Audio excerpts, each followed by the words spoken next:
Welcome to the Westpac Macro video. I'm Sean Callow, and joining me today from home in this new environment is Andrew Hanlon, Senior Economist. Welcome, Andrew. Thanks, Sean. Okay, so obviously a big week in terms of the RBA news. We got the minutes, but most interest this speech from Governor Lowe. So we got details on what they are thinking on the economy. Obviously, the formal forecasts in the quarterly statement next month. But what's the big picture in terms of the economic outlook for Australia from the RBA? Yeah, well, thank you, Sean.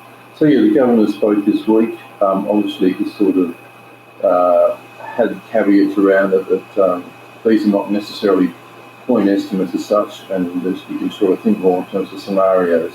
But the main scenario he talked about was that the economy could contract by about 10% in the first half of 2020, and then there's a possibility of an emergence of a recovery in September quarter, and that for the full year 2020, activity might be down in the order of around 6%.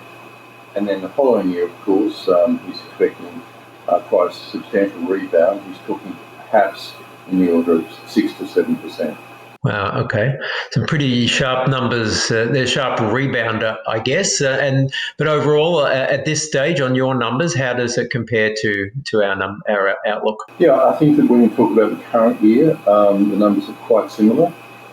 The difference really emerges around the following year. And we're probably the same in terms of our view on the world economy and the IMF's view. And I think the divergence is really around how sharp is the rebound. I think the official family, be it the Reserve Bank or the IMF, probably more optimistic than we are. We're concerned about some of the potential legacy issues.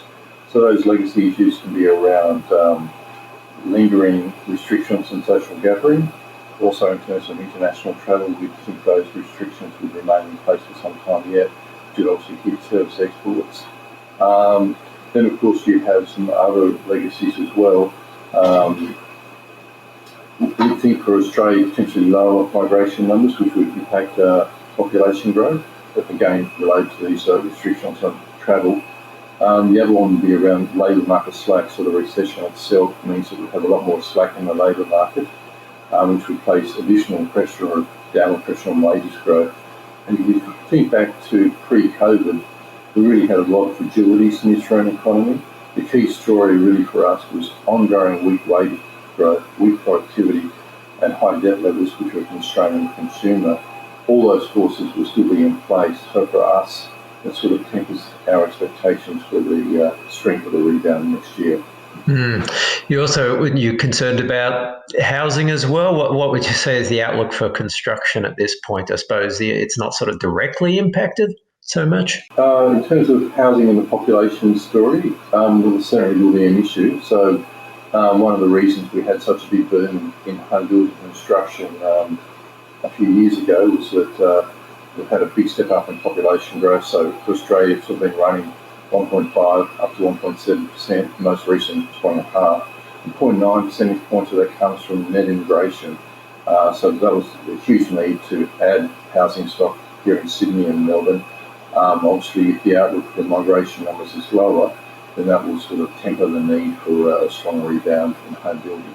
Okay, and in terms of the consumer, so I guess we'd probably a risk that we have a jump in household saving rate, but I suppose the big news from the official data this week, only a preliminary estimate, I suppose, but the retail sales officially recording the largest monthly rise on record, 8.2%. Now, I think not particularly surprising in some way, but I mean, what's your read on that as far as the details of the survey and maybe even what it means for Q1 versus Q2 GDP? Yeah, certainly an incredible number. So retail sales up 8.2% in a month, the largest monthly increase in the history of the series going back to the 1980s. So obviously it was all around hoarding, people buying those items that we know about, pasta, rice, toilet rolls and sanitary items. So obviously that means that to some extent for the March quarter that tries to offset some of the other weakness we'll see in consumer spending. Obviously, we'll have a shadow effect in the June quarter. But more generally, I guess there are two features around consumer spending. One is that we do expect to see a hit to total spending, that people, confidence has collapsed, as you know, consumer confidence and business confidence, unemployment is jumping. So certainly you'll see a reduction in spending. Most of it will be around the services areas and not picked up as much in the retail sales survey. But I guess there is that other dynamic that's going on, which is that we're having a redirection of spending. So people are relocating, as it is, from, say, the CBD, most of us, and working from home or in our suburbs. And so we'll be spending some of our money on other items, be it that instead of going to gyms, we're spending it on sports equipment, entertainment, additional takeout, online activities, etc. So it's going to make it very hard to read the overall data, so it's a lot of noise. So it's relocation, some redirection of spending, but overall, certainly a big hit to the economy, which is going to be hitting incomes, unemployment rising, confidence falling, so spending will certainly be down in aggregate, but you'll get some of these sort of odd results. Yes, yes, definitely, making data very difficult to read, and obviously some of the ABS releases are just preliminary and experimental. We did see that report earlier this week. They're indicating a very steep fall in employment in terms of payrolls. So, yeah, so a lot for you to work with there.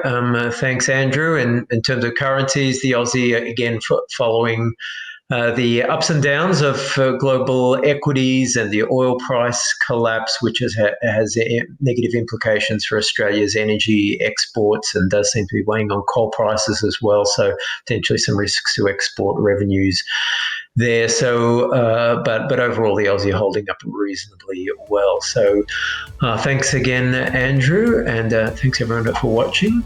And we'll speak to you next week.